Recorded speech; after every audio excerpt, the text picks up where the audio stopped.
प्रिय विद्यार्थियों, पिछले जो लेक्चर था उसमें हमने ईश्वरवाद भाग 1 के अंतर्गत ईश्वरवाद क्या है, इसे व्यापक रूप में किस अर्थ में देखा जाता है और संकीर्ण अर्थ में, यानी हम जो है इसके क्षेत्र के विस्तार को अधिक ना बढ़ाते हुए मुख्य बिंदुओं पर ध्यान देते हुए जब ईश्वरवाद की चर्चा करते हैं तो किस रूप में देखते हैं। इसके साथ ही हमने ईश्वरवाद के अंतर्गत इस बात पर भी चर्चा की थी कि ईश्वरवाद के सिद्धांत में ईश्वर विचार जो है वो किस प्रकार का है, तो यानी ईश्वरवाद ईश्वर का स्वरूप किस प्रकार से स्वीकार करता है। उस लेक्चर के आधार पर हम ईश्वरवाद की परिभाषा को इस रूप में भी रख सकते हैं कि ईश्वरवाद धार्मिक दर्शन का वह प्रकार है जो एक व्यक्तित्वपूर्ण ईश्वर की सत्ता को स्वीकार करता है और उसे उपासना यानी वर्शिप, पूजा का विषय मानता है। अब यहाँ पर इस परिभाषा में दो मुख्य बिंदु हैं, एक है व्यक्तित्वपूर्ण ईश्वर और दूसरा है उपासना का विषय। जब हम इन दोनों दृष्टियों से देखते हैं तो ये दोनों बिंदु जो धार्मिक पक्ष है, एक श्रद्धालु का पक्ष है, उसको संतुष्ट करता है। इसलिए धार्मिक दर्शन के जो अन्य प्रकार हैं उनकी तुलना में ईश्वरवाद को धार्मिक दृष्टि से या एक श्रद्धालु के भावनात्मक पक्ष की दृष्टि से अधिक संतोषजनक सिद्धांत माना जाता है। अनेकेश्वरवाद जैसे कि एक सिद्धांत है जो कि ईश्वर के अनेक रूपों को मानता है, पर ईश्वरवाद उससे भिन्न है क्योंकि वो एकमात्र सत्ता को मानता है, ईश्वर के एक ही रूप को मानता है। इसी तरह से जब व्यक्तित्वपूर्ण सत्ता की बात की जाती है तो ये सर्वेश्वरवाद से भिन्न हो जाता है। सर्वेश्वरवाद जैसा कि आगे के जब अपन लेक्चर्स इस पर रखेंगे तो हम पढ़ेंगे कि सर्वेश्वरवाद में सब कुछ ईश्वर है, तो ईश्वर जो है वो इस जगत में इस रूप में व्याप्त है कि आप उसकी कोई अलग से व्यक्तित्व रूप की बात वहाँ पर नहीं कर सकते। तो व्यक्तित्वपूर्ण सत्ता मानने के कारण ये सर्वेश्वरवाद से भिन्न हो जाता है। इसी प्रकार से एक और धार्मिक दर्शन का सिद्धांत आता है जिसको हम तटस्थ ईश्वरवाद भी कहते हैं, इसको केवल निमित्तेश्वरवाद भी कहा जाता है। इस सिद्धांत के अनुसार ईश्वर जो है वो इस जगत को बनाने के बाद इससे परे चला जाता है, यानी बनाने के बाद जैसे एक बहुत कुशल घड़ीसाज, घड़ी बनाने वाला जो कारीगर है वो बहुत अच्छी घड़ी बनाता है, सर्वश्रेष्ठ बनाता है, पर वो अब उस घड़ी से दूर चला जाता है। उसी तरह से तटस्थ ईश्वरवाद या डीज्म का जो सिद्धांत है वो ये मानता है कि ईश्वर इस जगत को बनाता है, चूंकि ये ईश्वर ने बनाया है, सर्वश्रेष्ठ जगत है, पर अब ईश्वर इस जगत से परे है। ईश्वर इस जगत की क्रिया प्रणाली में, कार्य प्रणाली में हस्तक्षेप नहीं करता। तो ईश्वरवाद का सिद्धांत जो है उससे भी अलग है क्योंकि यहाँ पर ईश्वर जो है हमारी उपासना का विषय है, एक श्रद्धालु व्यक्ति के लिए वो पूजा का, आराधना का, इबादत का विषय है। तो ईश्वर जो है वो निरंतर इस जगत के संपर्क में है। तो इस प्रकार ईश्वरवाद का सिद्धांत न सिर्फ व्यक्तित्वपूर्ण ईश्वर की सत्ता को स्वीकार करता है, उसे उपासना का भी विषय मानता है और अपने इन दोनों गुणों के कारण यह अनेकेश्वरवाद से, सर्वेश्वरवाद से और तटस्थ ईश्वरवाद से भिन्न सिद्धांत है। ईश्वरवाद के सिद्धांत में जब हम जगत के विचार की चर्चा करते हैं कि एक ईश्वरवाद का सिद्धांत जगत और ईश्वर में किस प्रकार का संबंध मानता है या जगत की क्या स्टेटस, क्या स्थिति है, तो हम पाते हैं कि जगत जो है वो ईश्वर की रचना है, यानी ये जो जगत हमारे समक्ष है, हम जिसमें जीते हैं, ये ईश्वर द्वारा ही बनाया हुआ है। ईश्वर इस जगत में व्याप्त भी है, यानी हम ये नहीं कह सकते कि हमारा ईश्वर कहीं इस जगत से बाहर स्थित है, इसके अंदर है, और परे भी है, यानी बियॉन्ड भी है। बियॉन्ड इसलिए कहा गया है कि ऐसा नहीं है कि ये जगत जो है कभी समाप्त हो जाए तो ईश्वर भी समाप्त हो जाएगा। तो ईश्वर जो है इस तरह से व्याप्त भी है और ईश्वर जो है ऐसी सर्वोच्च सत्ता है कि वो जगत से परे भी है। तो विश्वव्यापी और विश्वातीत दोनों लक्षण जो है जगत में ईश्वर के हैं। इसी दृष्टि से जगत जो है अब परतंत्र हो जाता है क्योंकि वो ईश्वर के अधीन है।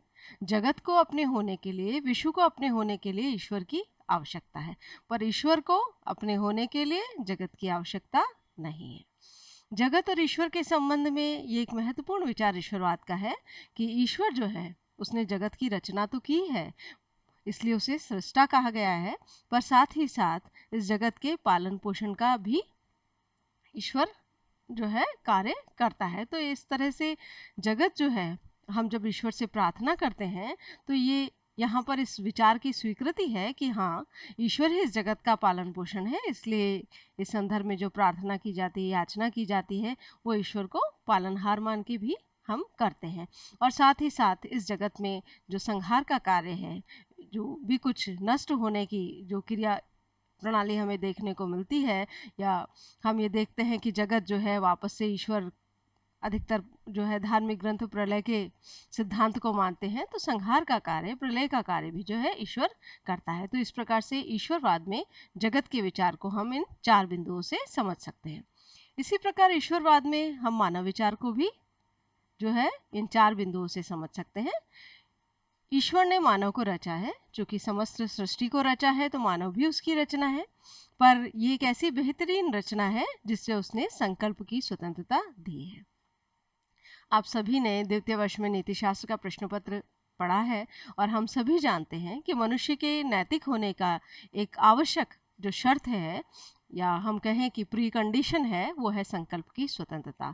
जब हम कहते हैं कि इसने बुरा कार्य किया, इसने अच्छा किया, इसको पुरस्कार मिलना चाहिए, इसको दंड मिलना चाहिए, सभी धार्मिक सिद्धांतों में पाप पुण्य का विचार है, मृत्यु उपरांत जो है आपके कर्मों के हिसाब किताब का जो है सभी में सिद्धांत पाया जाता है, तो वहाँ पर बड़ी जरूरी है कि मनुष्य के पास संकल्प की स्वतंत्रता हो, यानी मनुष्य के पास ये चुनाव करने का अवसर हो कि वह अच्छाई और बुराई में किसे चुनता है। तो ईश्वर ने मनुष्य को संकल्प की स्वतंत्रता दी है। ये एक बड़ा महत्वपूर्ण ईश्वरवाद का सिद्धांत है। चूंकि मनुष्य नैतिक करता है, उसके पास संकल्प की स्वतंत्रता है, इसलिए मनुष्य अच्छाई बुराई का चयन स्वयं करता है, तो मनुष्य ही पाप पुण्य का भागी है। तो जो मनुष्य बुरा काम करता है, ऐसा नहीं हम ईश्वर को उत्तरदायी मानेंगे। ईश्वर ने तो आपको स्वतंत्र शक्ति से संपन्न बनाया है, आपने बुराई को छोड़कर अच्छाई को चुना है, या अच्छाई को छोड़कर बुराई को चुना है, तो आप क्रमशः जो है उसके लिए पुण्य और पाप के भागी होंगे। ईश्वरवाद का जो सिद्धांत है वो सुधारवाद में विश्वास करता है। ठीक है, तो मनुष्य के प्रति एक बड़ा उदार सिद्धांत है। ऐसा भी सिद्धांत नहीं है कि हम ये कह दें कि ईश्वर ने प्राकृतिक नियमों से इस विश्व को बना दिया, अब इसमें छेड़छाड़ नहीं हो सकती। तो ईश्वर किसी तरह का हस्तक्षेप भी नहीं कर सकता, जैसे बना दिए गए हो वैसा ही रहेगा। ईश्वरवाद का सिद्धांत जो है निरंतर सुधारवाद में विश्वास करता है। तो मनुष्य जो है वो अपनी गलती से जो है उसे पहचान भी सकता है, पुनः अपने में सुधार कर सकता है। जगत में कुछ अशुभ हो रहा है, हम प्रार्थना करते हैं ईश्वर से, तो ईश्वर जो है उसमें मॉडिफिकेशन या संशोधन भी कर सकता है। तो ईश्वरवाद का जो पूरा सिद्धांत है वो एक धार्मिक व्यक्ति की न सिर्फ आस्था को, बल्कि वो जो प्रार्थना करता है, पूजा करता है, उसको भी अधिक सफल बनाता है। ईश्वरवाद के सिद्धांत में चूंकि जगत में जो कुछ हो रहा है उसमें ईश्वर जो है वो सीधे सीधे उसे देखता है। मनुष्य के संकल्प स्वतंत्रता के अतिरिक्त जो प्राकृतिक रूप से भी घटनाएं होती हैं, हमारे लिए दुखदाई होती हैं, तो उस अशुभ का जो है ये एक तरह से ईश्वर को चुनौती हो जाती है कि ईश्वर पूर्ण है, सर्वोच्च सत्ता है, फिर जगत में दुख कैसे आया। जैसे अभी जो हालात चल रहे हैं, हम उसके संदर्भ में भी ईश्वर से प्रश्न कर सकते हैं। परंतु ईश्वरवाद का सिद्धांत जो है वो अशुभ के भी व्यवहारिक महत्व को स्वीकार करता है।